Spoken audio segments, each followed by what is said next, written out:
Hi masters, for you మీకోసం ఛానల్కి స్వాగతం సుస్వాగతం. ముందుగా మన జగద్గురువైన బ్రహ్మర్షి పితామహ పత్రిజీ గారికి, మన గురుమాతకి నా ఆత్మ ప్రణామాలు మాస్టర్స్. ఓకే మాస్టర్స్, ఈరోజు మన ఛానల్కి సీనియర్ పిరుడు మాస్టర్ గారైన నాగమల్లేశ్వరమ్మ గారు ప్రత్తిపాడు నుంచి వచ్చారు. మేడంని సాదరంగా ఆహ్వానించుకుందాం. ఈరోజు మేడం చెప్పబోయే టాపిక్ భాగవత సన్నివేశాల అంతరార్థం. ఈ గొప్ప ఆత్మజ్ఞానం అందించడానికి మేడం గారికి సాదరంగా ఆహ్వానించుకుందాం మాస్టర్స్. నమస్తే మేడం, వెల్కమ్ మేడం. బ్రహ్మ విద్వర్ష తాటవర్తి రాజ్యలక్ష్మి గారికి, అలాగే జూమ్ నిర్వహిస్తున్న సరితా మేడం గారికి, జూమ్లో పాల్గొన్న మాస్టర్స్ అందరికీ నా ఆత్మ ప్రణామాలండి. నా పేరు నాగమల్లేశ్వరమ్మ. నేను ప్రతిపాడు నుంచి మాట్లాడుతున్నాను.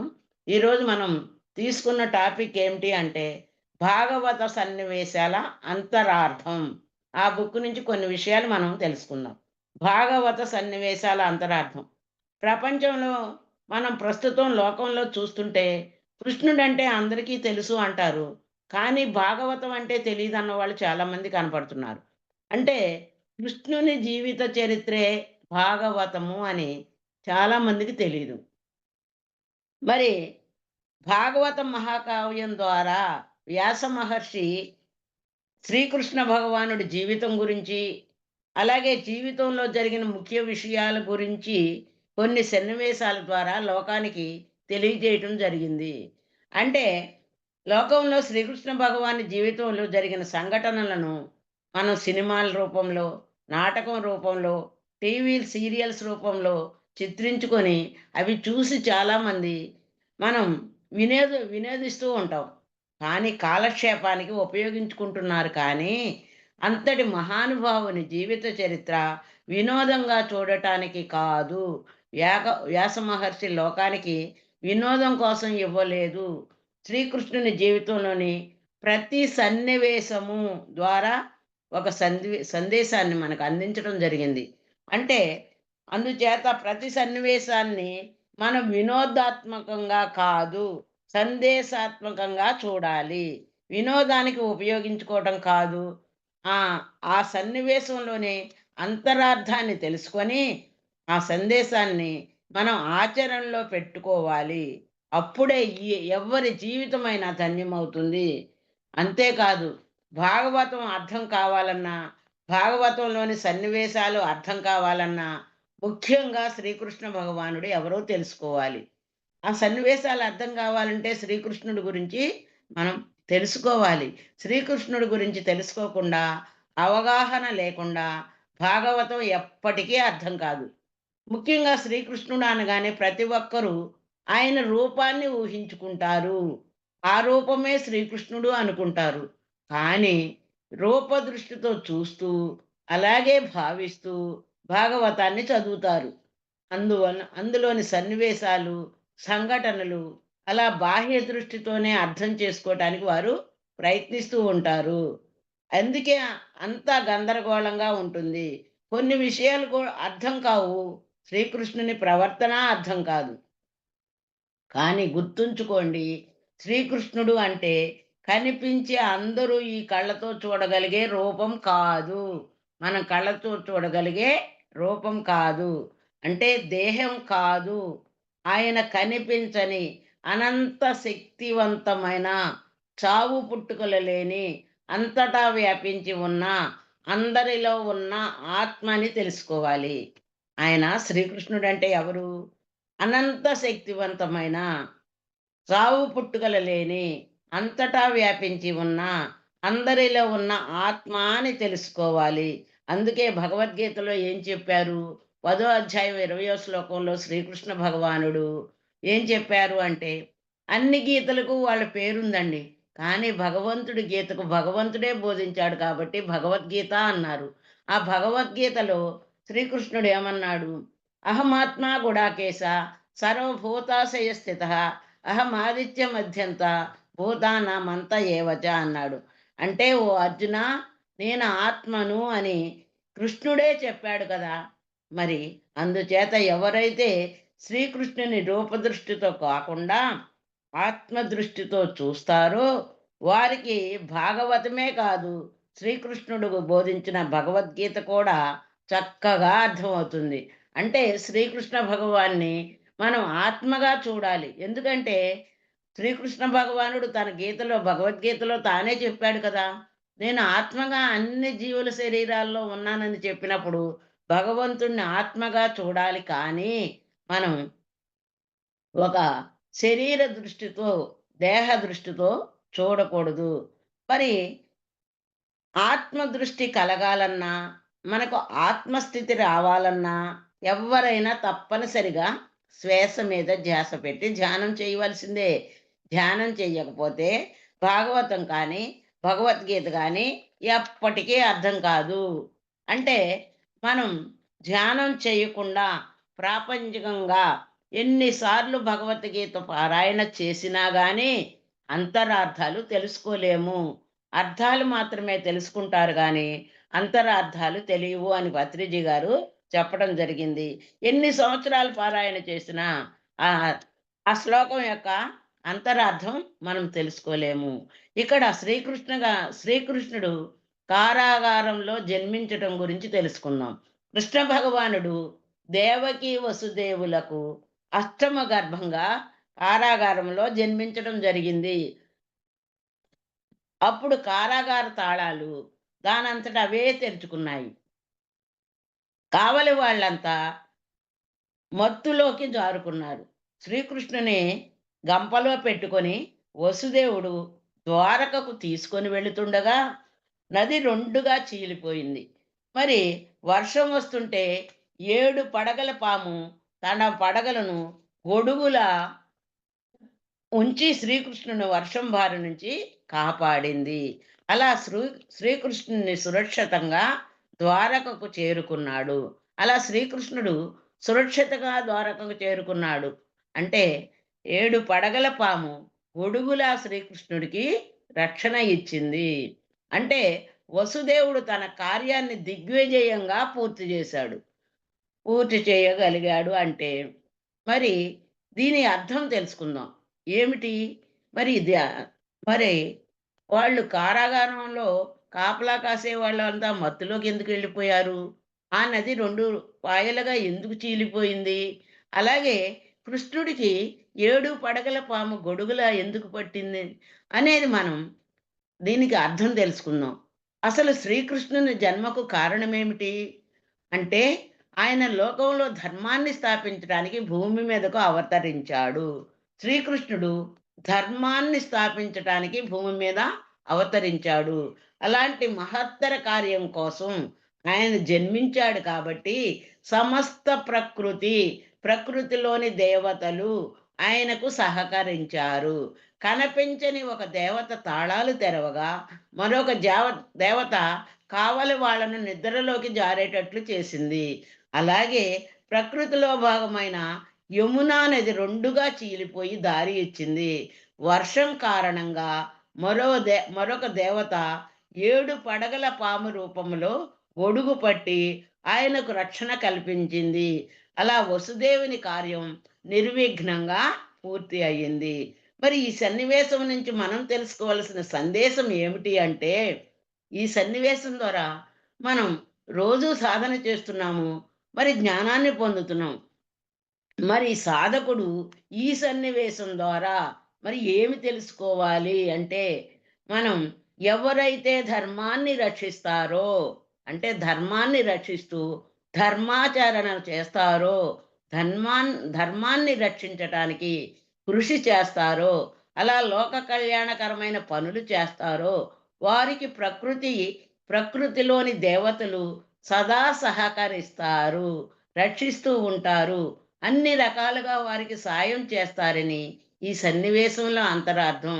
అందుకే మనం ఎప్పుడైనా చూడండి, ధర్మో రక్షితః అన్నారు. నువ్వు ధర్మాన్ని రక్షించినప్పుడు ధర్మం నిన్ను రక్షిస్తుంది. అందుచేత మీరు లోక కళ్యాణకరమైన పనులు చెయ్యండి. ఆ ధర్మాన్ని కాపాడండి. ధర్మయుక్తమైన పనులు చెయ్యండి. లోక విరుద్ధమైన, ధర్మ విరుద్ధమైన పనులు చెయ్యకండి అని చెప్పటమే ఈ సన్నివేశ యొక్క అంతరార్థం. ఇప్పుడు లోక కళ్యాణకరమైన పనులు చేసినప్పుడు ప్రకృతి సహకరిస్తుంది అంటే ఉదాహరణ మన పత్రిజీ గారినే తీసుకోవచ్చండి.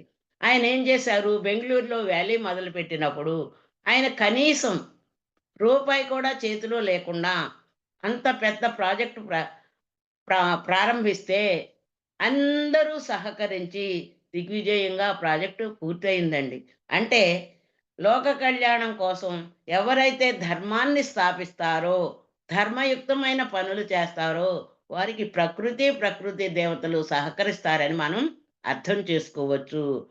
మనం అనుకునే దేవతలు ఉన్నారండి. మరి ఈ దేవుళ్ళు, దేవతలు మనమిచ్చే కొబ్బరికాయలు, అరటి పండులు ఆశిస్తారని మనం భావిస్తాం. కానీ వారంతా మనమిచ్చే కొబ్బరికాయల కోసం, అరటిపళ్ళు కోసం లేరు. వారంతా వాటిని ఆశించేవారు కాదు. దేహం లేని వారు అవేం చేసుకుంటారు? భగవంతుడు అంటే రూపం లేనివాడు అంటున్నాము, నిరాకారుడు అంటున్నాము, నిర్గుణుడు అంటున్నాము. మరి వాళ్ళు కొబ్బరికాయలు, అరటిపళ్ళు ఏం చేసుకుంటారు? అందుచేత వారు అలాంటివి ఆశించరని మనం తెలుసుకోవాలి. ఇంకా ఏం తెలుసుకోవాలి? మరి వారు ఎందుకున్నట్లు?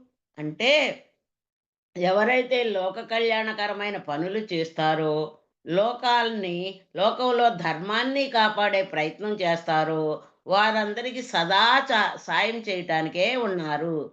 తప్పనిసరిగా అలాంటి వారికి అదృశ్య రూపంలో సాయం చేస్తారు అని తెలియపరచటమే ఈ సన్నివేశం యొక్క అంతరార్థం. ఎవరైతే ధర్మాన్ని కాపాడుతారో, ధర్మాన్ని రక్షిస్తారో, ధర్మాచరణలో ఉంటారో, వానికి నిరంతరం ప్రకృతి దేవతల సహాయం అందుతూ ఉంటుంది అనేది మనం ఈ సన్నివేశం ద్వారా అర్థం చేసుకోవాలి. అంతేకాదు, లోక కళ్యాణకరమైన పనులు చేసేవారికి సృష్టి నుంచి, ప్రకృతి నుంచి కూడా సహాయం అందుతుందని చెప్పటమే ఈ సన్నివేశం యొక్క అంతరార్థం. మరి శ్రీకృష్ణునిచే దుష్ట శిక్షణ, శిక్ష రక్షణ మరి ఎలా జరిగింది? భాగవతంలోని చాలా సన్నివేశాల్లో రాక్షసులను, దుష్టులను శ్రీకృష్ణ భగవానుడు ఏం చేశాడు? శిక్షించటం, సంహరించటం కల్ కనిపిస్తుంది. అలాగే అల్పులను, అబలలను, నిస్సహాయులను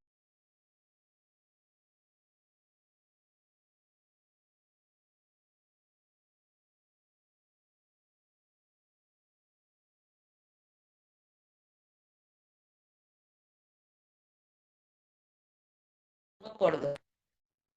వారు మానవులే. మానవులు అంటే ఎవరైతే అలాంటి పనులు చేస్తారో వారిని రాక్షసులు అంటారు. మరి వాళ్ళేం చేస్తారు? రాక్షస గుణం ఉంటే ఎదుటి వారిని హింసించి, వారు ఈ హింస పడుతుంటే తాము ఆనందిస్తూ ఉంటారు. చూడండి, లోకంలో ఎవరినైనా బాధపెట్టి తాను ఆనందపడేవాడిని రాక్షసుడే అనాలి మనం.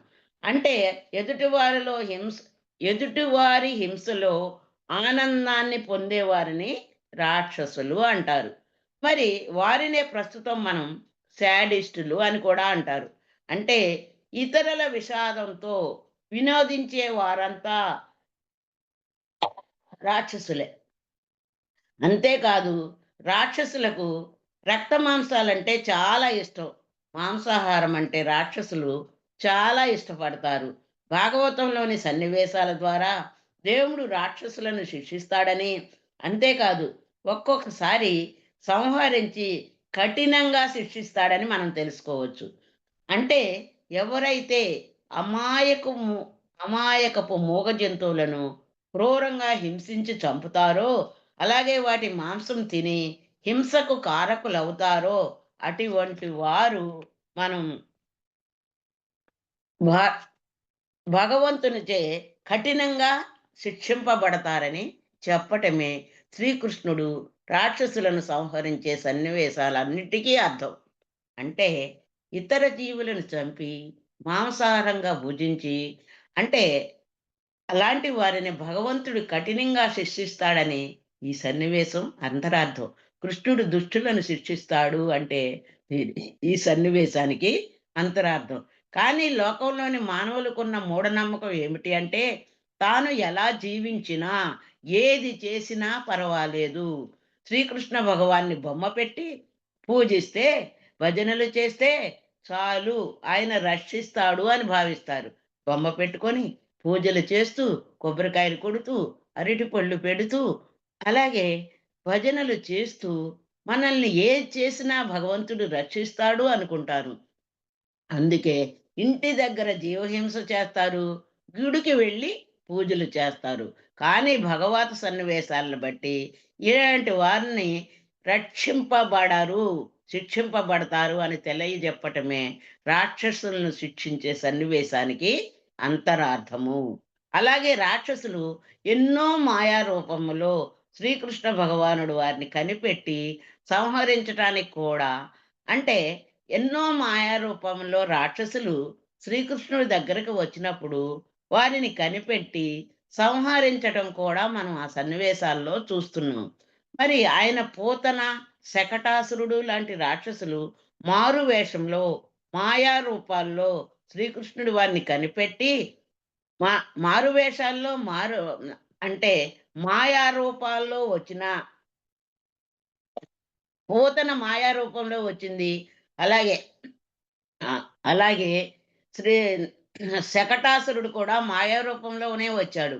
కానీ శ్రీకృష్ణుడు వారిని కనిపెట్టి, వారిని సంహరించడం జరిగింది. అంటే వీటి అర్థమేమిటి అంటే, రాక్షస కార్యాలు చేసేవారు ఎన్ని మాయలు చేసినా, ఎన్ని మోసాలు చేసినా, ఎన్ని తెలివితేటలు ఉపయోగించినా వారు తప్పించుకోలేరు.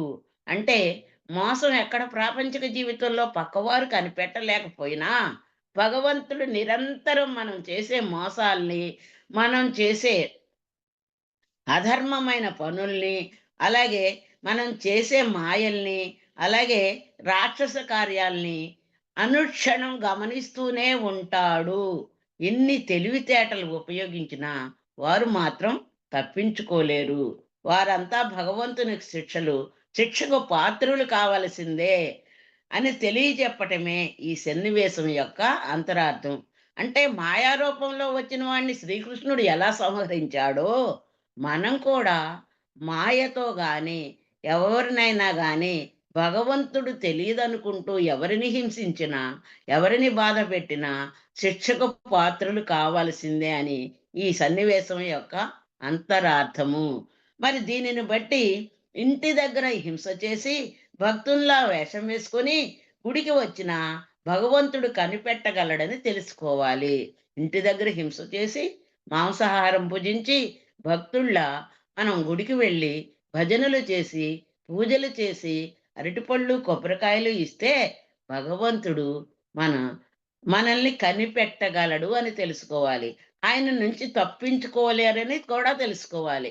మరి ఇంకా అందుచేత దేవుని రక్షణ కోరుకుంటే, అంటే మనం దేవుని రక్షణ కోరుకుంటే హింస చేయకూడదు అని తెలుసుకోవాలి.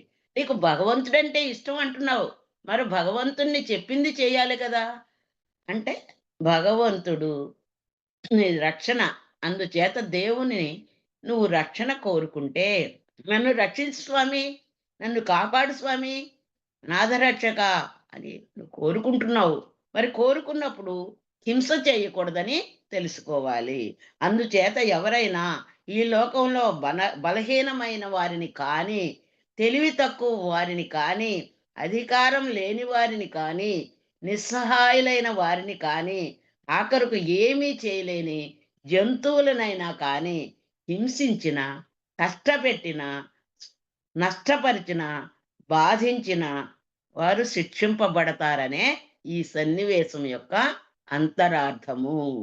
అలా హింసించబడేవారు స్త్రీలు కావచ్చు, పిల్లలు కావచ్చు, వృద్ధులు కావచ్చు, ఆఖరికి జంతువులు, పక్షులు కూడా కావచ్చు.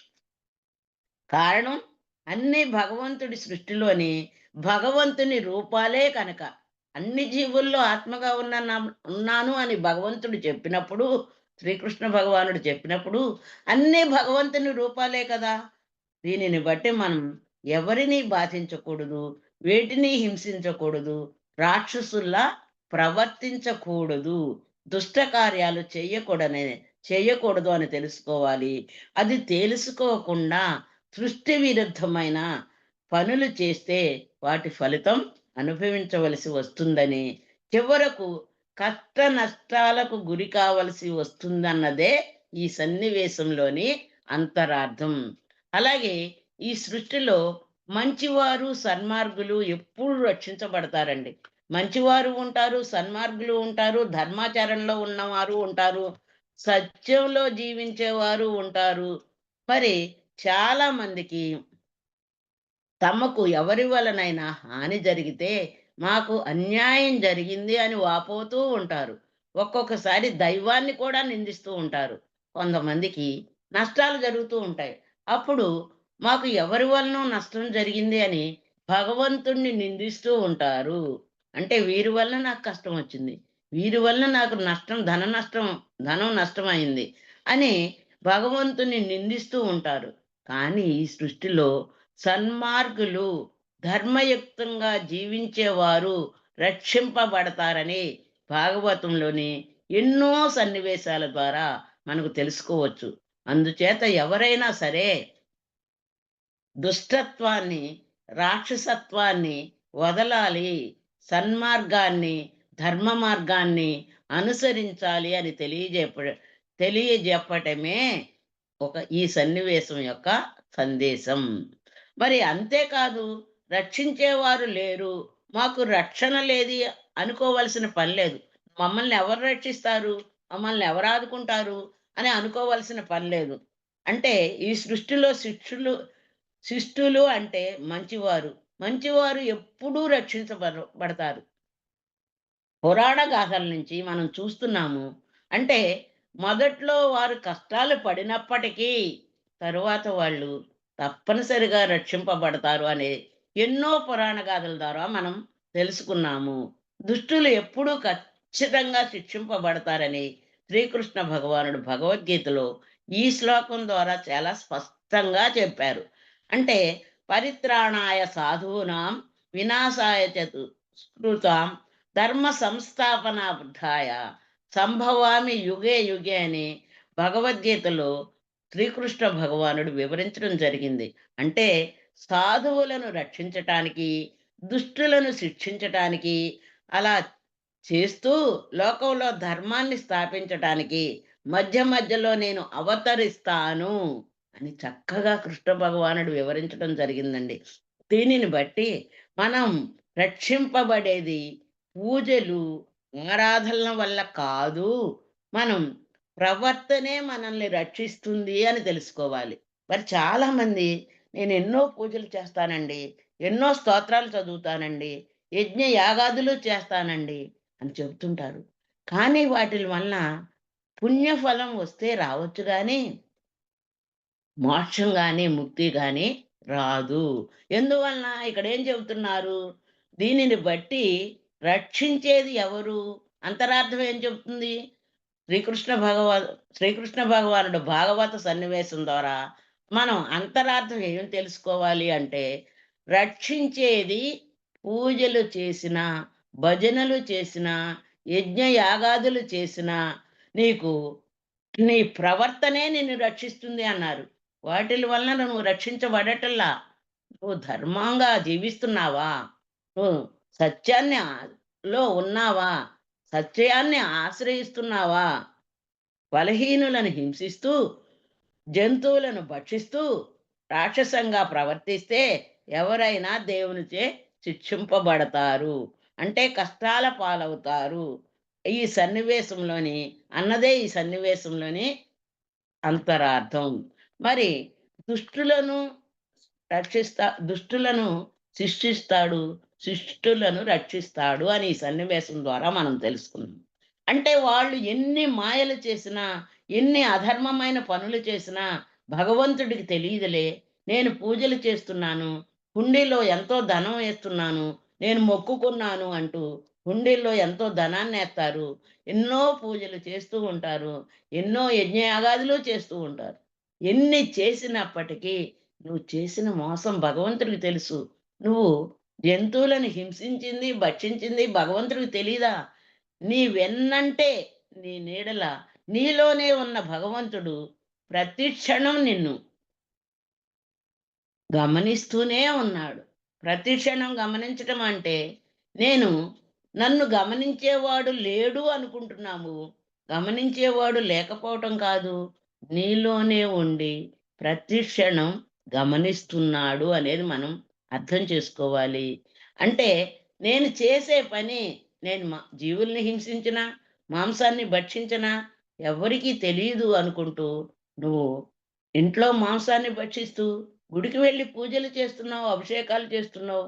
కానీ నిన్ను శిక్షించేవాడు, నిన్ను గమనించేవాడు నీలోనే ఉన్నాడు అని తెలుసుకున్నప్పుడు, అప్పుడు నువ్వు చేసే పనులు ధర్మయుక్తంగా ఉన్న పనులు, నీ ప్రవర్తనే నిన్ను రక్షిస్తుంది అని ఈ సన్నివేశం ద్వారా అర్థమవుతుంది. మరి ఈరోజు ఇంకా కొంచెం తెలుసుకుందాం.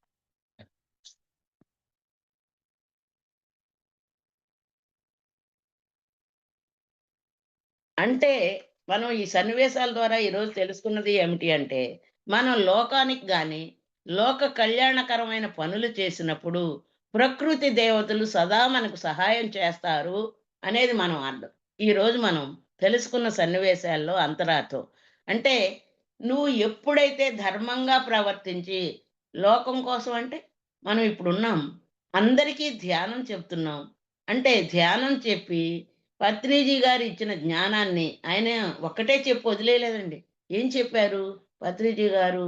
"నువ్వు చేసే ధ్యానము, జ్ఞానము కోసమే. ఆ జ్ఞానము నీ కర్మలను దగ్ధం చేసుకోవటానికి, మరి ఆ కర్మలు దగ్ధం చేసుకున్నప్పుడే మోక్షం వస్తుందని" పత్రిజీ గారు చెప్పినప్పుడు, మరి నువ్వు ఏ ఆనందాన్నయితే పొందుతున్నావో, ఆనందాన్ని 10 మందికి పంచాలి అని చెప్పారు. జ్ఞానాన్ని నువ్వు పొందటమే కాదు, నువ్వు 10 మందికి పంచినప్పుడు, నువ్వు ఆనంద స్థితిలో ఉండటమే కాదు, అందరినీ ఆనంద స్థితిలో ఉంచుతావు అని చెప్పారు. మరి ఏం చేయాలి మనం దీనికి రోజు? మరి శ్వాస మీద ధ్యాస పెట్టి ధ్యానం చేసినప్పుడు ఏమవుతుంది? మనలో విశ్వమయ ప్రాణశక్తి వస్తుంది. ఆ ప్రాణశక్తి వచ్చినప్పుడు, ఆ ప్రాణశక్తి ద్వారా మనస్సు శుద్ధి అవుతుంది. మనస్సు శుద్ధి అయినప్పుడు మనకు శక్తి పెరుగుతుంది. అప్పుడు నీకు ఎప్పుడైతే శక్తి పెరుగుతుందో, నీ గుణాలు మారతాయి. గుణాలు మారినప్పుడు నీకు వివేకం కలుగుతుంది. అంటే గురువు చెప్పిన జ్ఞానాన్ని అర్థం చేసుకునే శక్తి పెరుగుతుంది. ఆ గురువు చెప్పిన జ్ఞానాన్ని అర్థం చేసుకునే శక్తి ఎప్పుడైతే పెరిగిందో, నువ్వు అది గురువిచ్చిన జ్ఞానాన్ని ఆచరణలో పెట్టుకుంటావు. ఆచరణలో పెట్టుకుంటేనే నీకు అనుభవంలోకి వస్తుంది. ఇక్కడ మనం గమనించుకోవాల్సింది ఈ సన్నివేశాల ద్వారా మనం గమనించుకోవాల్సింది, మనం ధర్మంగా ఉన్నప్పుడు మనం రక్షించబడతాము. పూజల ద్వారా కాదు. అలాగే లోక కళ్యాణకరమైన పనులు చేసినప్పుడు భగవంతుడు సదా మనకు ప్రకృతి దేవతల ద్వారా సదా మనకు సహాయం అందుతుంది అని తెలుసుకున్నాము. ఈరోజు ఈ ఈ విషయాలు తెలుసుకున్నాము. రేపటి రోజున మనం ఏం తెలుసుకుందామంటే, శ్రీకృష్ణుడు వెన్న, పాలు, పెరుగు ఎందుకు దొంగిలించాడు? మరి ఆ 3 ఎందుకు దొంగిలించాడు? పెరుగు అవసరమా? పాలు అవసరమా? దొంగిలించడం అవసరమా? దీన్ని దీని అంతరార్థం ఏమిటో తెలుసుకుందాం. శ్రీకృష్ణుడు బాల్యంలో స్నేహితులతో కలిసి అందరి ఇళ్లల్లో వెన్న, పాలు, పెరుగు దొంగిలించేవాడని, అవి పంచుకుంటూ వారితో అల్లరి చేసేవాడని భాగవతంలో ఒక సన్నివేశం ద్వారా మనం తెలుసుకున్నాం. ఈ సన్నివేశానికి కూడా అంతరార్థం ఉంది. ఏమిటి? పాలు, పెరుగు, వెన్న, నెయ్యి, కోవా లాంటివి గోవుల పాల నుంచి ఉత్పత్తి అవుతాయి. అంటే లభించే పదార్థాలు. పాలు గాని, పెరుగు గాని, వెన్న గాని, నెయ్యి గాని గోవుల పాల నుంచి ఉత్పత్తయ్యే పదార్థాలు. మరి ఇవన్నీ మానవులకు ఎంతో ప్రశస్తమైన శుద్ధ సాత్వికమైన ఆహారం. మరి శుద్ధ సాత్వికమైన ఆహారం పాలు, పెరుగు, నెయ్యి, వెన్న. మరి ఇవన్నీ ఇటువంటి ఆహారం ఎవరికైనా తెలివిని పెంచుతుంది. మనసును శుద్ధి చేస్తుంది. బుద్ధిని వికసింపజేస్తుంది. జ్ఞానాన్ని కలుగజేస్తుంది. ఇంకా ఎన్నో రకాల లాభాలు కలుగజేస్తుంది. చూడండి, పిల్లలకు కూడా పాలు తాపండి, పాలు తాపండి అని చెబుతుంటారు. అంటే ఆ పాలు ఎంతో శుద్ధమైన సాత్విక ఆహారం. ఈ పాల వలన అనే మనసు శుద్ధి అవుతుంది. బుద్ధి వికసిస్తుంది. ఆ బుద్ధి వికసించినప్పుడు జ్ఞానాన్ని పెంచుతుంది. మరి శ్రీకృష్ణుడు వెన్న, పాలు, పెరుగు దొంగిలించేవాడు అంటే ఆయన వాటిని అంత ఇష్టపడేవాడు అని అర్థం. అంత ఇష్టపడేవాడు అని అర్థం అంటే దొంగిలించే అంత ఇష్టమని దాని అర్థం. అంటే వెన్న దొంగ అంటే వెన్నను అంత ఇష్టపడేవాడని అర్థం చేసుకోవాలి. ఆయన చిన్నప్పుడు కృష్ణుడిని వెన్న దొంగ, వెన్న దొంగ అని పిలిచేవారు. ఎందుకు వెన్నని అంత ఇష్టపడేవాడు అంటే పిల్లలు ఎవరికైనా ఏదైనా స్వీట్ ఇష్టమైతే ఇతరులకు తెలియకుండా తీసుకొని తినేస్తూ ఉంటారు. ఏదన్నా పిల్లలకి ఐస్ క్రీమ్ ఇష్టం అనుకోండి, స్వీట్ ఇష్టం అనుకోండి, ఆ పిల్లలకి ఏదైనా జలుబు చేసినప్పుడు అమ్మ దాచేస్తూ ఉంటది. దాచేస్తూ ఉంటే వాడు అమ్మకి తెలియకుండా దొంగతనం చేసి తినేస్తూ ఉంటాడు. అంటే ఇష్టమైనవి దొంగతనం చేసైనా తినేస్తూ ఉంటాడు. కారణం వారికి అంత ఇష్టం కనుక. అంతేగాని దొంగతనం అంతేగాని నిజంగా దొంగలించవలసిన అవసరం శ్రీకృష్ణుడికి ఉందా అంటే లేదు. మరి అంటే పెరుగుకు లోటు లేదు. కారణం ఆయన ఇంటిలోనే పాడి పుష్కలంగా ఉంది. ఎన్నో వేల వేల ఆవులున్నాయి. పాలున్నాయి, పెరుగున్నాయి, వెన్నుంది అన్నీ ఉన్నాయి. వెన్నకు, పాలకు, పెరుగుకు లోటు లేదు. ఆయన, ఆయన తింటానంటే తల్లి యశోద కాదంటుందా? కానీ ప్రేమపూర్వకంగా ఎంత కావాలంటే అంత పెడుతుంది. కానీ అటువంటప్పుడు అందరి ఇళ్లల్లో వాటిని దొంగిలించవలసిన అవసరం ఆయనకెందుకుంటుంది? ఆ కృష్ణుడికి మరి ఇంట్లో అమ్మ ఎంతైనా వెన్న పెడుతుంది కదా! మరి దొంగిలించవలసిన అవసరం ఎందుకుంటుంది అంటే, తన దగ్గర లేకపోతేనే ఎవరైనా ఇతరుల నుంచి దొంగలిస్తారు. అందుచేత వెన్న, పాలు, పెరుగు దొంగిలించేవాడు అంటే, వాటిని అంత ఇష్టపడేవాడు అని మనం అర్థం చేసుకోవాలి. మరి ఈ సన్నివేశంలో సందేశం గ్రహిస్తే, మనం కూడా శ్రీకృష్ణునిలోని అటువంటి ఆహారమే ఇష్టపడతాం. మరి కృష్ణుడు ఇష్టపడ్డాడు కదా! మనం అటువంటి ఆహారాన్నే ఇష్టపడతాం. అటువంటి శుద్ధ సాత్వికమైన ఆహారాన్నే మనం కూడా తీసుకుంటాం. కానీ ఈ సన్నివేశం యొక్క సందేశం అర్థం చేసుకోవటం వల్లే ప్రస్తుతం లోకంలో ప్రతి ఒక్కరూ తమ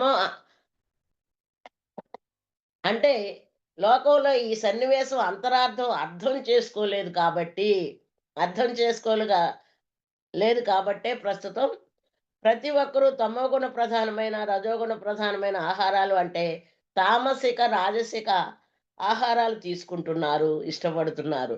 అంటే శుద్ధ సాత్వికమైన శుద్ధ సాత్వికమైన ఆహారం తీసుకోవాలని భగవంతుడు మనకి చెప్పినప్పటికీ, ఇది అర్థం కాక, అర్థం చేసుకోక తమోగుణ ప్రధానమైన, రజోగుణ ప్రధానమైన ఆహారాలనే ఇష్టపడుతున్నారు. మరి అంతేగాని సాత్వికమైన ఆహారం ఎవరూ ప్రాముఖ్యం ఇవ్వటం లేదు. ఎందువలన అంటే మానవులు ఇంకా ఎలాంటి స్థితిలో ఉన్నారంటే, అన్నిటికంటే నీచమైన నీచును అంటే మాంసాహారాన్ని, మృతాహారాన్ని అంటే శవాహారాన్ని, అంటే మాంసాహారాన్నే ఇష్టపడుతున్నారు. దానినే నిత్యం భుజిస్తున్నారు. కానీ నిజంగా ఈ సన్నివేశంలో ఆ సందేశం అర్థం చేసుకుంటే ఎవరైనా మాంసాహారాన్ని ఇష్టపడరు, తినరు. సాత్విక ఆహారాన్నే ఇష్టపడతాడు. మరి శ్రీకృష్ణుడిని ఆరాధించే వారైతే ఇది అర్థం చేసుకొని శ్రీకృష్ణుడు ఇష్టపడే ఆహారాన్నే తీసుకోవాలి. అందుచేత ప్రతి సన్నివేశంలోనూ అంతరార్థాన్ని మనం గ్రహించాలి. కృష్ణుడు మరి శుద్ధమైన సాత్విక ఆహారం తీసుకోమని ఎందుకు చెప్పాడు? అది శుద్ధమైన సాత్వికాహారం తీసుకోవటం వలన మనసు శుద్ధి అవుతుంది, బుద్ధి వికసిస్తుంది, జ్ఞానం పెరుగుతుంది. అంతేకాని తమోగుణ ప్రధాన, రజోగుణ ప్రధాన ఆహారాలు తీసుకుంటే మనసు మలినం అవుతుంది, కష్టాలు పాలవుతారు, రోగాలు పాలవుతారు. శ్రీకృష్ణుడు ప్రత్యేకించి గోవులను ఇష్టపడటానికి, గోవుల నుంచి వచ్చిన ఆహారం ఇష్టపడటానికి కారణమూ లేకపోలేదు. కృష్ణుడు అంటే గోవుల్ని ఇష్టపడుతూ ఉంటాడు. అలాగే ఎందుచేతనంటే అన్ని జీవులు భగవత్ స్వరూపాలే. అందుకే భగవద్గీతలో చెప్పాడు కదా! అన్ని జీవులలో నేను ఆత్మగా ఉన్నాను అని. అన్ని జీవుల వల్ల ప్రత్యక్షంగా గాని, పరోక్షంగా కానీ మానవులకు ఏదో ఒక రకమైన ఉపకారం, లాభము ఉంది. ప్రతి జీవి వలన మానవులకు ఉపకారం ఉంది, లాభము ఉంది.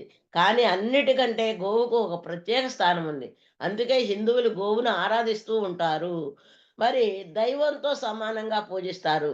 కారణం గోవు నుంచి ఏది లభించినా అది మానవులకు ఉపకరించేదే. పాలనే తీసుకోండి. పాల నుంచి ఎన్నో రకాల పదార్థాలు తయారు చేస్తున్నారు. అలాగే తల్లి పాలు సరిపోకపోతే బిడ్డకు ఆవు పాలనే ఇస్తున్నారు. శ్రేష్టమని ఆవు పాలనే పట్టిస్తారు. వేసవిలో పాల నుంచి వచ్చిన మజ్జిగను ఎంతో చలవ చేస్తుంది అని, చల్లదాన్ని చల్లదనాన్ని కలుగజేస్తుందని మజ్జిగ తీసుకుంటూ ఉంటారు.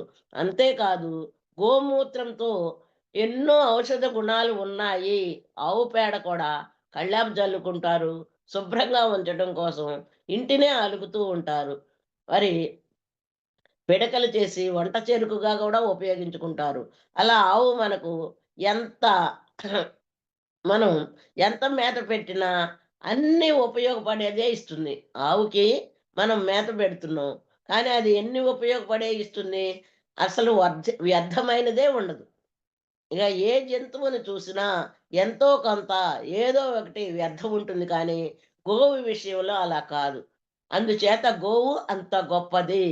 మరి అందుచేత అటువంటి గోవు నుంచి వచ్చిన పాలు, పాల పదార్థాలు యొక్క విశిష్టతను మనం తెలుసుకోవాలి. అంటే అటువంటి సాత్వికమైన ఆహారాన్నే ఇష్టపడండి.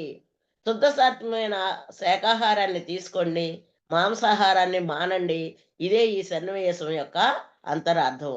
అందుచే శ్రీకృష్ణునిలాగా ఇష్టపడవలసింది ఆవు పాలను, పాల పదార్థాలనే కాదు, ఆవు పదార్థాలనే కానీ, ఆవు ఇచ్చే పాలను, పాల పదార్థాలనే కానీ, ఆవు రక్త మాంసాలను కాదు. ఇదే మన ఈ సన్నివేశంలోని అంతరార్థం. అందుకే పత్రిజీ గారు చెప్పారు కదా! "హింస చూడు, హంస పకడు" అన్నాడు. నువ్వు ధ్యానం చెయ్యకపోయినా పర్వాలేదు, మాంసాహారం మానండి అన్నాడు. ఆవును కూడా వధించి మాంసాహారం తినేవాళ్ళు కూడా లోకంలో మనకు కనిపిస్తున్నారు కాబట్టి, ఆవుని హిందువులు దైవంగా భావిస్తారు, పూజిస్తారు. ఆవు నుంచి వచ్చే శుద్ధ సాత్వికమైన ఆహారాన్నే మనం తీసుకోవాలి, కానీ ఆవు ఆవు నుంచి వచ్చే ప్రతి పదార్థము ఉపయోగపడేదేనని ఈ సన్నివేశం యొక్క అంతరార్థం. కృష్ణుడు వెన్న, పాలు, పెరుగు ఎందుకు దొంగిలించాడు అంటే, ఇవన్నీ శ్రేష్టమైనవి, శుద్ధ సాత్వికమైనవి. మనం కూడా అవే తీసుకోవాలని కృష్ణ భగవానుడు చెప్పడం దీని అంతరార్థం. అంటే ఇక తర్వాత కృష్ణుడు రోలు లాగటం కూడా మనం ఈ సన్నివేశం అంతరార్థం కూడా మనం తెలుసుకుందాం. కృష్ణుడు ఇంట్లో ఉండకుండా అక్కడికి ఇక్కడికి వెళ్ళి అల్లరి చేస్తున్నాడని యశోద కృష్ణుడిని ఎక్కడికి వెళ్ళకుండా ఉండేందుకు ఒక రోలు కట్టేసింది. గోపికలందరూ మా ఇంటికొచ్చి వెన్న దొంగిలించాడు, మా ఇంటికొచ్చి పాలు దొంగిలించాడు, పెరుగు దొంగిలించాడు అని యశోదకు చెబుతుంటే, యశోద అల్లరి చేయకుండా ఏం చేసింది అంటే, కృష్ణుణ్ణి రోలుకి కట్టేసింది. అప్పుడు శ్రీకృష్ణుడు ఆ రోలునే లాక్కుంటూ బయటికి వెళ్ళాడు. బయటికి వెళ్ళి ఆ రోలు ఏమైంది, కొంత దూరం వెళ్ళేటప్పటికి 2 చెట్లకి మధ్యన తగులుకుంది. కృష్ణుడు గట్టిగా లాగేసరికి ఆ 2 చెట్లు పడిపోయి, ఇద్దరు గంధర్వులు ప్రత్యక్షమై శ్రీకృష్ణుని నమస్కరించి, మాకు శాప విమోచనం కావించావని శ్రీకృష్ణుడి కృతజ్ఞతలు తెలుపుకొని అదృశ్యమయ్యారు. కృష్ణుడు రోలు లాగగానే ఆ 2 చెట్లు పడిపోవటం వలన అక్కడ ఆ గంధర్వులకు శాప విమోచనం జరిగి, వాళ్ళు కృష్ణుడికి కృతజ్ఞతలు తెలుపుకొని అదృశ్యమైపోయారు. మరి ఈ సన్నివేశంలో నుంచి అంతరార్థం తెలుసుకుందాం మనం. గంధర్వులు శాపగ్రస్తులయ్యారు అంటే, చేసిన పాపానికి శిక్ష అనుభవిస్తున్నారు అని అర్థం. వాళ్ళు గతంలో చేసిన పాపానికి శాపగ్రస్తులయ్యారు. అంటే చెట్లుగా ఉన్నారు. పాపం చేయటం అంటే తప్పు చేయటం. చెట్లుగా మారారు. మరి అంటే ఇలా పెద్ద శిక్ష అనుభవిస్తున్నారని అర్థం. అంటే అంత ఘోర తప్పిదం చేశారు అని అర్థం. ఎందుచేతనంటే ఈ సృష్టిలో అన్నిటికంటే ఖనిజ జాతి అంటే రాళ్ళు, రప్పలు తక్కువ జాతికి చెందినవి అని చెందినవని కారణం. అవి కదలవు. రాళ్ళు, రప్పలు కదలవు. అవి పెరగవు. దానికంటే ఉన్నతమైన జాతి వృక్ష జాతి. రాతి జాతి కంటే, ఖనిజ జాతి కంటే ఉన్నతమైన జాతి వృక్ష జాతి. కారణం వృక్షాలు, మొక్కలు కదలగలవు, పెరగగలవు. అంటే వృక్ష జాతి కంటే ఉన్నతమైన జాతి జంతు జాతి. జంతు జాతికి కారణం జంతువులు కదలగలవు, తిరగగలవు, పెరగగలవు. అలాగే జంతు జాతి కంటే ఉన్నతమైన జాతి మానవ జాతి. మరి కారణం మానవులు కదలగలరు, తిరగగలరు, అలాగే పెరగగలరు. అటువంటి మానవ జాతి కంటే ఉన్నతమైన జాతే దేవత జాతి. మరి యక్షులు గంధర్వులు కారణం, వీరికి అతీంద్రియ జ్ఞానం ఉంది, అతీంద్రియ శక్తులు కూడా ఉన్నాయి. మరి అంత ఉన్నతమైన జాతిలో ఉన్న దేవతలు, మరి యక్షులు గంధర్వులు, మరి అంత ఉన్నతమైన జాతి, అన్ని జాతుల కంటే మానవ జాతి కన్నా గొప్ప జాతిలో ఉన్న వాళ్ళు, అటువంటి ఉన్నతమైన గంధర్వులు వృక్షాలుగా పడి ఉన్నారంటే ఎంతటి ఘోరమైన శిక్ష అనుభవిస్తున్నారో మనం ఆలోచించుకోవచ్చు. ఈ సన్నివేశం యొక్క అర్థం అంతటి ఘోర శిక్ష అనుభవిస్తున్న వారికి కూడా శ్రీకృష్ణుని స్పర్శతో, అంటే సాంగత్యంతో విముక్తులయ్యారు. అంటే అంతటి కష్టాల నుంచి కూడా బయటపడ్డారు. మరి ఎంతో ఘోర పాపం చేసి వాళ్ళు చెట్లుగా శాపగ్రస్తం పొంది అలా ఉన్నవాళ్ళు శ్రీకృష్ణుని స్పర్శతో, అంటే భగవంతుడి స్పర్శతో వారు విముక్తులయ్యారు. మరి దీనిని బట్టి మనం అర్థం చేసుకోవాల్సింది ఏమిటి అంటే, శ్రీకృష్ణుని లాంటి మహాజ్ఞాని భూమి మీదకు రావటం వల్ల ఆయన సాంగత్యంలో ఎంతో మంది శాపగ్రస్తులు, అంటే కష్టాలు అనుభవిస్తున్న వారు కూడా కష్టాల నుంచి బయటపడతారని తెలియజేయటమే ఈ సన్నివేశం యొక్క అంతరార్థం. ఎంతో మంది దుఃఖాలతో కష్టాలతో ఎంతో మంది లోకంలో బాధపడుతున్నారు. మరి శ్రీకృష్ణుని లాంటి వారు భూమి మీదకి అవతరిస్తే, అంటే వాళ్ళు వాళ్ళ జ్ఞానం ద్వారా వాళ్ళు కష్టాల నుంచి, దుఃఖాల నుంచి బయటపడతారని అర్థం చేసుకోవచ్చు. ప్రస్తుతం లోకంలో అందరూ ఇంచుమించు కష్టాల్లోనే ఉన్నారు. కష్టాలు అంటే వారు గతంలో చేసిన పాపాలకు అనుభవిస్తున్న శిక్షలే తప్ప మరేమీ కాదు. ఎక్కడ చూసినా ఏవండి, మీకేదైనా సమస్య లేకుండా ఉన్నారని మనం ప్రశ్నించామనుకోండి. ఏమి సమస్య? ఆరోగ్య సమస్య, ఆర్థిక సమస్య, ఇరుగు పొరుగు వారి సమస్య, అలాగే వృద్ధాప్య సమస్య, ఇలా రకరకాల సమస్యలతో బాధపడే వాళ్ళే లోకంలో కనిపిస్తున్నారు. ప్రతి ఒక్కరికి ఏదో ఒక రకమైన సమస్య ఉంది. ఆళ్ళు కోటీశ్వరులవ్వచ్చు, లేని బీదవారు కావచ్చు. ప్రతి ఒక్కరికి కష్టం ఉంది అంటే, వాళ్ళు గతంలో చేసిన కర్మలకు శిక్షలు అనుభవిస్తున్నారు అని అర్థం చేసుకోవాలి.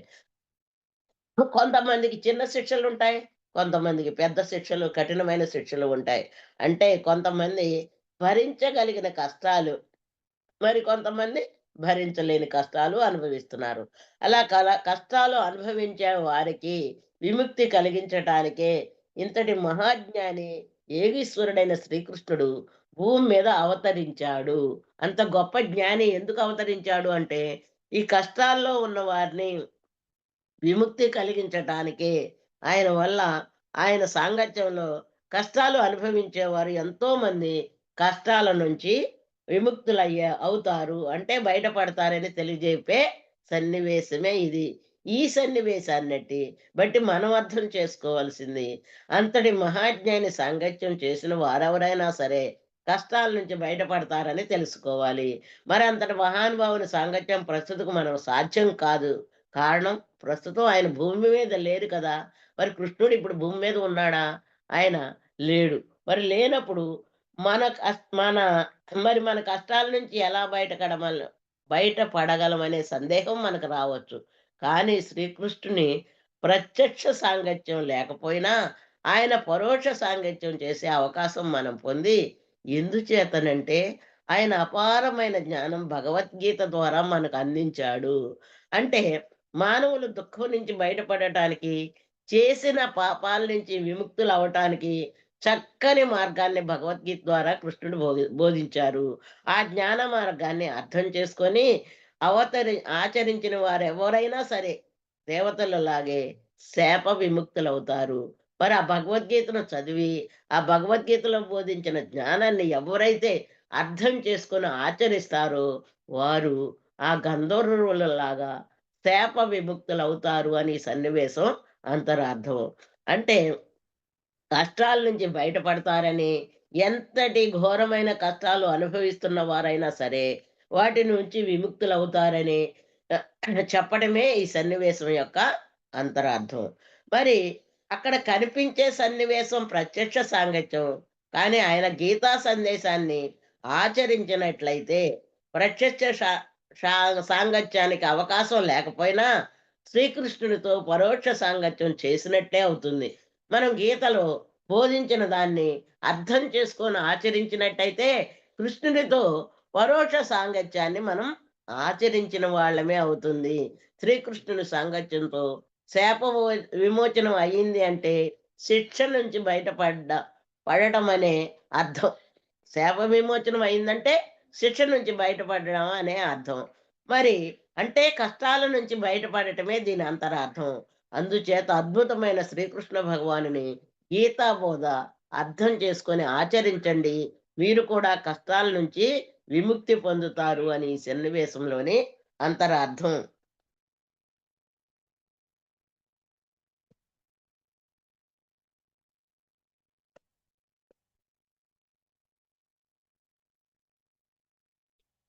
అంటే మనం ఈ సన్నివేశంలోని అంతరార్థం ద్వారా ఏం చేశాము?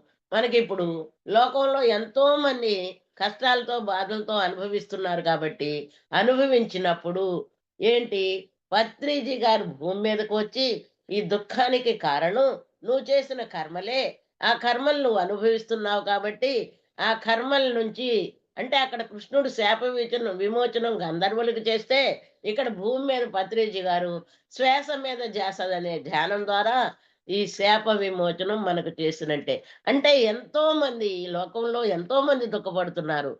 భర్తలు పోయిన భార్యలు, భార్యలు పోయిన భర్తలు, పిల్లల్ని కోల్పోయిన తల్లిదండ్రులు, తల్లిదండ్రులను కోల్పోయిన పిల్లలు ఎంత దుఃఖంలో ఉన్నారో, ఆ దుఃఖాన్నించి, ఆ కష్టాల నుంచి బయటపడటానికి ఏకైక మార్గం శ్వాస మీద ధ్యాస అని మనకు పత్రిజీ గారు బోధించడం జరిగింది. మరి ఇంకా శ్రీకృష్ణుడు నోటిలో సమస్త లోకాలు చూపించాడు. ఎందుకు చూపించాడు అంటే, శ్రీకృష్ణుడు మట్టి తింటున్నాడు. అది బలరాముడు, గోపికలు చూశారు. బయ్ మట్టి తింటున్నావా అన్నారు. కృష్ణుడు లేదు అన్నాడు. అప్పుడు బలరాముడు, గోపికలు ఏం చెప్పారు? నువ్వు అబద్ధం చెబుతున్నావు. కృష్ణుడు మట్టి తింటున్నాడు. మట్టి తింటుంటే బలరాముడు చూశాడు. పక్కనే ఉన్న గోపికలు చూశారు. నువ్వు మట్టి తింటున్నావంటే నేను తినలేను అని అబద్ధం చెప్పాడు. అప్పుడు ఉండు, నీ పని అమ్మ యశోదకు చెబుతాము ఉండు అని వారు శ్రీకృష్ణుని యశోద దగ్గరకు తీసుకువెళ్ళి, చూడమ్మా యశోదమ్మ, శ్రీకృష్ణుడు మన్ను తింటున్నారు అని అన్నాడు. అప్పుడు యశోద నిజమేనా అని అడిగింది కృష్ణుణ్ణి. దానికి కృష్ణుడు లేదు అన్నాడు. అప్పుడు యశోద అయితే నోరు తెరువు అంది. కారణం మట్టి తిన్న వారి నోట్లో మట్టి ఉంటుంది కాబట్టి నోరు తెరవమని తల్లి యశోద అనగానే శ్రీకృష్ణుడు నోరు తెరిచాడు. వెంటనే యశోదకు ఆశ్చర్యం కలిగింది, నిర్ఘాంతపోయింది. కారణం శ్రీకృష్ణుని నోటిలో, అంటే ఆయనలో సమస్త లోకాలు కనిపించాయి, సమస్త భువన భాండాలు కనిపించాయి. కారణం కోటాను కోట్ల గ్రహాలు, ఎన్నో వింతలు, ఆశ్చర్యం ఆశ్చర్యం కొలిపే దృశ్యాలు, సమస్త సృష్టి ఆమెకు కనిపించాయి. కృష్ణుడు నోరు తెరవగానే మట్టి తిన్నాడని చెప్పగానే, నోరు తెరవమని యశోద అడగగానే నోరు తెరిచాడు కృష్ణుడు. తెరవగానే నోట్లో ఏం కనిపించింది? సమస్త లోకాలు, కోటాను కోట్ల గ్రహాలు, ఎన్నో వింతలు, విశేషాలు, ఆశ్చర్యం కొల్పే దృశ్యాలు, సమస్త సృష్టి ఆమెకు కనిపించాయి. ఆమె అప్పుడు వీడు సామాన్యుడు కాదు అని తెలుసుకుంది, దగ్గరకు తీసుకుంది. మరి దీని అంతరార్థం మనం తెలుసుకుందాం. ఏమిటి? భగవంతుడు అంటే ఒక చైతన్య శక్తి. మరి సృష్టి అంతా వ్యాపించి ఉంది. ఆయన నుంచే ఈ సృష్టి, ఈ సృష్టిలోని సమస్త లోకాలు ఉద్భవించాయి. మరి భగవంతుడంటే ఒక చైతన్య శక్తి. ఆ చైతన్య శక్తితోటే మనం ఏ పనైనా చేయగలుగుతున్నాం. కళ్ళతో చూడగలుగుతున్నాం, చెవులతో వినగలుగుతున్నాం, నోటితో మాట్లాడగలుగుతున్నాం, చేతులు కాళ్ళతో పని చేయగలుగుతున్నాం. మరి ఆ చైతన్య శక్తితో ఈ సమస్త లోకాలనే 14 భువనబండాలుగా యోగులు పేర్కొన్నారు. అంటే ఈ సమస్త లోకాలను 14 భువన భాండాలు అని చెప్పారు. మరి 14 భువన భాండాల్లో 7 ఊర్ధ్వలోకాలు, ఊర్ధ్వలోకాలు 7 ఏమిటి అంటే 7 ఊర్ధ్వలోకాలు, 7 అధోలోకాలు పేర్కొన్నారు. ఒకటి ఊర్ధ్వలోకాలు, 1 భూలోకము, 2 భువర్లోకము, 3 సువర్లోకము, 4 జనాలోకము, 5 మహాలోకము, 6 తపోలోకము, 7 సత్యలోకము. ఊర్ధ్వలోకాలు 7. అలాగే అధోలోకాలు కూడా 7 ఉన్నాయి. అతల, వితల, సుతల, రసాతల, మహాతల, తలాతల పాతాళ లోకాలనే అధోలోకాలుగా పేర్కొన్నారు. మరి అలాగే ఈ లోకాల్లో ఎన్ని లక్షల జీవులు, జీవరాశులు ఆ భగవంతుని నుంచే అంటే చైతన్యం నుంచే ఉద్భవించాయి. ఆ భగవంతుని చైతన్యం తప్పుకుంటే ఏ జీవిలోనైనా జడమైపోతుంది. అంటే భగవంతుడు చైతన్యం కలిగించినప్పుడే ఏ జీవి అయినా గాని ఆ జీవుల్లో ఉండి ఆ చైతన్య శక్తి ఈ జీవులన్నిటిలో ఉండి వాటిని చైతన్యం ఒ కలిగించి వాటిని తానే నడిపిస్తున్నాడు. భగవంతుడు అంటే ఒక చైతన్య శక్తి. ఆ భగవంతుడైన ఆ చైతన్య శక్తి ప్రతి జీవిలో ఉండి తానే నడిపిస్తున్నాడు. మరి గమనిస్తే భగవంతునిలో అన్నీ ఉన్నాయి. అలాగే అన్ని జీవులలో భగవంతుడున్నాడు. మనం గమనించండి. భగవంతుడిలో నోరు తెరవగానే అన్ని లోకాలు, గ్రహాలు, వింతలు అన్నీ నోట్లో కనిపించాయి. మరి ఇక్కడ మనం భగవంతునిలో అన్నీ ఉన్నాయి. అలాగే అన్ని జీవులలో భగవంతుడున్నాడు. అంటే భగవంతుడు లేకపోతే ఆ జీవిలో చైతన్యం ఉండదు కదా! అన్ని జీవులలో అంటే సృష్టి అంతా స్థూలంగా ఉన్నాడు. ప్రతి జీవిలో సూక్ష్మంగా ఉన్నాడు భగవంతుడు. మరి ఇక్కడ మనం అర్థం చేసుకోవాల్సిందేమిటి అంటే, అందుకే అంటారు, మనం సృష్టిలో ఉన్నాము. మనలో సృష్టి ఉంది. మనం ఎక్కడున్నాము అంటే, పలానా ఊర్లో ఉన్నాము అని మనలో మేడం, సృష్టి అంతా ఉంది. అంటే మనలోనూ సమస్తం ఉంది. అంటే సమస్త లోకాలు మనలోనే ఉన్నాయి అని అర్థం. అంటే కృష్ణుడు చెప్పిన ఈ సన్నివేశానికి అంతరార్థం ఏమిటి అంటే, సృష్టి అంతా భగవంతుడున్నాడు. ఆ భగవంతుడు మనలోనూ ఉన్నాడు. సమస్త లోకాలు మనలో ఉన్నాయి అని అంతరార్థం. ఈ సత్యాన్ని లోకానికి తెలియజెప్పడానికి ఈ సన్నివేశం అదే ఈ సన్నివేశంలోని అంతరార్థం. అంటే సమస్త లోకాలు బయట ఉండటమే కాదు, మనలోనూ ఉన్నాయి అని సందేశం యొక్క అంతరార్థం. మరి ప్రస్తుతం మనం గమనిస్తే సృష్టి రహస్యాలు తెలుసుకోవటానికి మానవులు అంతరిక్షంలోకి రాకెట్ల ద్వారా ఇతర గ్రహాలకు ప్రయాణిస్తున్నారు. ఎంతోమంది రాకెట్లతో ఇతర గ్రహాలకు వెళ్ళటానికి ప్రయాణిస్తున్నారు. శక్తివంతమైన టెలిస్కోపులు ఉపయోగించి సృష్టి రహస్యాలను అన్వేషిస్తున్నారు. మరి ఉపగ్రహాలు ప్రయోగించి సృష్టిలోని వింతలు, విశేషాలు తెలుసుకోవడానికి ఎంతో ప్రయత్నాలు చేస్తున్నారు సైంటిస్టులు. లోకంలో చూస్తే ఎన్నో ప్రయత్నాలు చేస్తున్నారు. ప్రయత్నాలు చేస్తుంటే అలా మానవులు తన మేధస్సును ఉపయోగించి ఎన్ని ప్రయాసలు పడినా సృష్టిలోని చాలా అల్ప జ్ఞానమే పొందగలుగుతున్నారు. సృష్టిలో సముద్రం అంత జ్ఞానం ఉంటే అల్ప జ్ఞానం అంటే అంత మేధస్సును ఉపయోగించి మానవుడు సృష్టిలో స్వల్ప జ్ఞానము అంటే ఒక్క ఇసుక రేణువంత జ్ఞానాన్నే పొందగలుగుతున్నాడు. సృష్టి గురించి చాలా చాలా స్వల్పమే తెలుసుకోగలుగుతున్నాడు. అలా నిరంతరం తరతరాలుగా కృషి చేస్తూనే ఉన్నారు. ఎన్నో లక్షల కోట్ల రూపాయలు అన్ని దేశాలు ఖర్చు పెడుతున్నాయి. కానీ ఎవరు అంతకన్నా ఆలోచించటం లేదు. కానీ భాగవతంలోని ఈ సన్నివేశం యొక్క అంతరార్థం మనం తెలుసుకోగలిగితే, అంటే సమస్త సృష్టి మనలోనే ఉంది అన్న సత్యం అర్థం చేసుకోగలిగితే, ఎవ్వరైనా అలా ప్రయాసలు పడి బాహ్యంలోకి ప్రయాణం చెయ్యరు. ఎన్ని ప్రయాసలు పడినా స్వల్ప జ్ఞానాన్నే పొందుతున్నారు కానీ, సృష్టిలో ఉన్న జ్ఞానాన్ని పొందలేకపోతున్నారు కాబట్టి, ఈ స్వల్ప ఈ అనవసరంగా ఈ ప్రయాసలు పడి బాహ్య ప్రయాణం కాకుండా అంతర ప్రయాణం చేస్తారు. అంటే తమలోనికి అంటే అంతరంలోనికి ప్రయాణిస్తారు. అంతరంలోనికి ప్రయాణించటమే శ్వాస మీద ధ్యాస పెట్టి ధ్యానం చేయటం. మరి కారణం అంతా అన్నీ మనలోనే ఉన్నాయి కనుక సమస్త జ్ఞానము మనలోనే ఉంది. ఆత్మలో నిక్షిప్తమై ఉంది. అంటే ఆత్మ జ్ఞానం అంటే ఆత్మలోనే సృష్టిలో ఉన్నదంతా నిక్షిప్తమైంది కాబట్టి, ఎప్పుడైతే మనలోకి మనం ప్రయాణిస్తామో, మనం ఆ జ్ఞానాన్ని పొందగలుగుతాము. అంటే అంతరంలోనికి ప్రయాణిస్తారు. కారణం అంతా అన్నీ మనలో ఉన్నాయి కనుక. అందుచేత సృష్టి రహస్యాలు తెలుసుకోవాలన్నా, సృష్టిలోని లోకాల గురించి తెలుసుకోవాలన్నా, ఎవ్వరైనా సరే, ఎవరికి వారు తమలోకి తాము పయనించవలసిందే. ఎవరికి వారు తమలోకి తాము పయనించవలసిందే. అంటే అంతర్ముఖులు కావలసిందే. అంటే సుభాష్ పత్రి గారు బోధించిన శ్వాస మీద ధ్యానం చేయవలసిందే. తెలుసుకోండి. కోటానుకోట్ల ధనం ఖర్చు పెట్టి సాధించలేనిది ఖర్చు లేకుండా అంతర్ముఖులై ధ్యానం ద్వారా సాధించవచ్చని ఈ సన్నివేశంలోని సందేశం. తెలుసుకుంటే మనకు స్పష్టంగా అర్థమవుతుంది. మరొకసారి తెలుసుకోండి. శ్రీకృష్ణునిలోనే కాదు, సమస్త లోకాలు ప్రతి ఒక్కరిలోనూ ఉన్నాయి.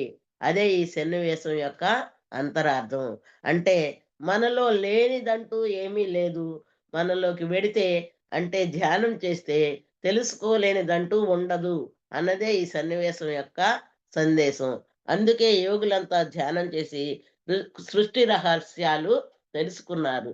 చూడండి, రమణ మహర్షి గాని, ఆది శంకరాచార్యులు కానీ, వివేకానందుడు కానీ, రామకృష్ణ పరమహంస గాని, మన పత్రిజీ గారు గాని, మరి సృష్టిలో ఉన్న రహస్యాలన్నీ ఎలా తెలుసుకున్నారు? తీవ్రమైన సాధన చేశారు. వారిలోకి వారు అంతర్ప్రయాణం చేశారు. అంతర్ప్రయాణం చేసినప్పుడే వాళ్ళు సృష్టిలో ఉన్న రహస్యాలన్నీ అనుభవం ద్వారా తెలుసుకున్నారు.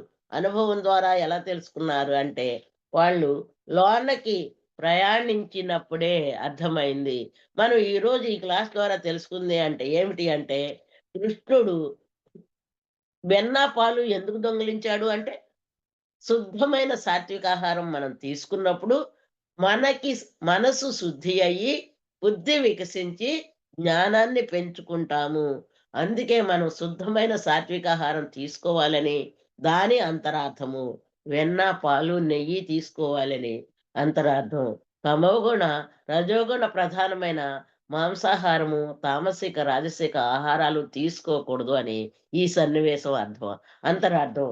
అలాగే కృష్ణుడు రోలు లాగి మరి వాళ్ళు ఎంతో శిక్షలు అనుభవించే వాళ్ళకి, ఆ గంధర్వులకి మరి శాప విమోచనం చేశాడు అంటే, మనం శ్వాస మీద ధ్యాస పెట్టి ధ్యానం చేసినప్పుడు, మనం చేసిన కర్మల ఫలితాలు శిక్షలుగా అనుభవిస్తున్నప్పుడు, మనకు కూడా శాప విమోచనం జరుగుతుంది. కర్మలు రహితం అవుతాయి. శ్రీకృష్ణ భగవానుడు చెప్పాడు కదా! జ్ఞానాగ్ని దగ్ధ కర్మాణం అని చెప్పారు.